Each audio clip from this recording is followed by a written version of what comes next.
Every Ikonart Custom Stencil Kit comes with 5 sheets of laser printer film and 5 sheets of inkjet printer film so that you're ready to go no matter what type of printer you have at home. So if you only have an inkjet printer film, here are some ideas for what to do with your leftover laser printer film.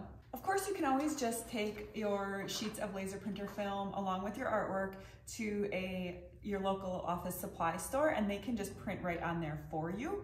We also have an entire Pinterest board that has ideas on how to use your laser printer film for other types of crafting, like paper crafting or making bookmarks or that type of thing. So I'll have that linked below. But another really fun thing that you can do with it is just draw right on your laser printer film with a Sharpie marker and use that as your artwork. No printer needed at all. One fun way to use this technique is to have kids draw directly on here and then turn the children's drawings into a reusable stencil that you can put on shirts, so you can screen print shirts or tea towels or throw pillows or really whatever you want. So that's a really fun way to use this technique.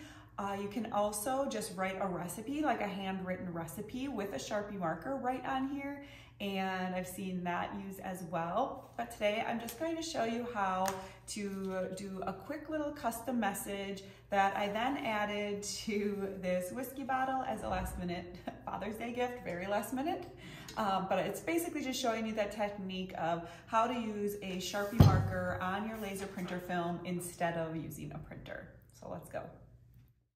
All right, so I got this bottle of whiskey and I could add my message to the back or the sides or one of the open areas already on the bottle, but I really want my message to be on the front so that my dad can just see it, and if the bottle is like on display that, my message will show. So I'm just gonna quickly remove these labels, and then I don't have glue gun, so I'm just using Barkeeper's Friend, which I use for pretty much everything, and it took the adhesive off there just fine. So after I have all the adhesive removed, then I'm just going to use a little bit of glass cleaner and make sure that my surface is nice and clean, that there's not any residue left at all. After that, I'm just going to measure the space so I know exactly what kind of space I have to write my message in, and then I will cut out a piece of laser printer film. It's hard to see on my background, but there is a piece of printer film right there, so I am just marking it, and then I'm going to cut out the piece and write my message. So I am using a thick tip Sharpie marker today. You can also use a thin tip one, but I didn't have one, so my message is a little chunky, but it still ended up working out just fine. And I like to have my sizing first, so that's why I use the ruler to make sure that I'm writing this on the exact size that I need to. So I'm just writing it out first, and if you hold it up to the light after you write out your message, you'll see that it's a little bit streaky and not quite completely black. It might look like a little bit gray in some areas.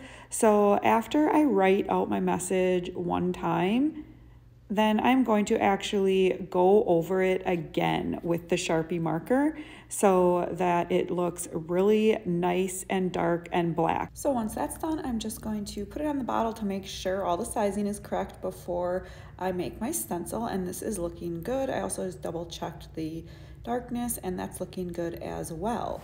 And then it's time to make my stencil. So this part of the process is exactly the same whether you're using handwritten design or a printed design. I'm using my laser printer film, so I'm gonna expose for 30 seconds, soak my stencil in a little bit of warm water for about a minute, and then wash out.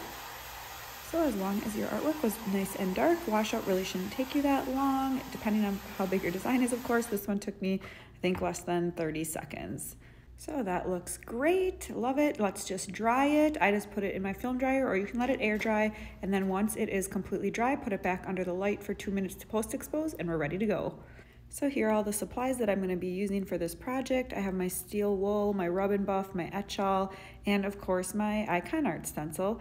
So in order to etch this on here, I'm just going to remove my backer, add my blue stencil film to my bottle, and make sure there's no air bubbles. Rub down really well. You don't want any of that etching cream to get underneath the edges of your stencil. And then after it is rubbed down really well, I'm just going to add my Etchall Etching Creme. First, what I like to do is add a thin layer and then spread it around with my squeegee. And then I go on top and add a thicker layer to make sure I get an even etch. I've really found that this helps to make the etch really nice and even. So here I'm just using my squeegee to push it in all of the openings and make sure that I'm really getting through that mesh and that the etching cream is touching my bottle in all of those open areas. And then after I feel confident that that is all in all of the mesh openings, then I go back in with my little scooper and kind of just put on a nice thicker layer.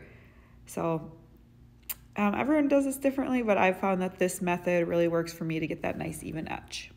Then when I have it the way I want it, I just let it sit for 15 minutes before moving on to the next step.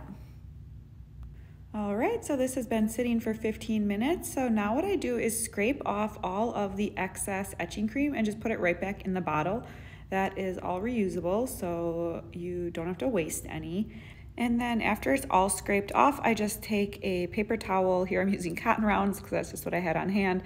And I wipe off any excess, because if you're gonna be washing the stencil so that you can reuse it if you want, you don't wanna wash any unnecessary etching cream down your drain. So I just wipe off as absolute much as possible. And then you can remove your stencil. You can either do this dry or do this under running water if you're having issues. And then I'm just going to wash away the excess etching cream that is on the etch design still so that I can add my rub and buff. And I'm just doing this with a little bit of water. Once I have all the etching cream off of there, then I just dry my bottle. I want a nice dry surface for when I add my rub and buff. So that's looking really nice. And I am using gold rub and buff today, and I end up adding way too much. You do not need this much, but we're gonna make it work, no problem. So I am just rubbing the rub and buff all over my etch design to make sure that gold is everywhere. And then I'm removing all that extra that I didn't need because that was way too much. But after you rub it, if you're noticing that you're still getting some of the wax stay behind on the glass, that's when I use the ultra fine steel wool.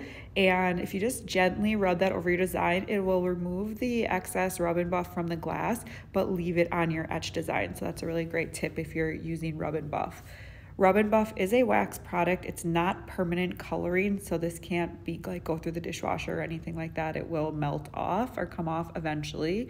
So, but it can hand wash it, and it is pretty durable.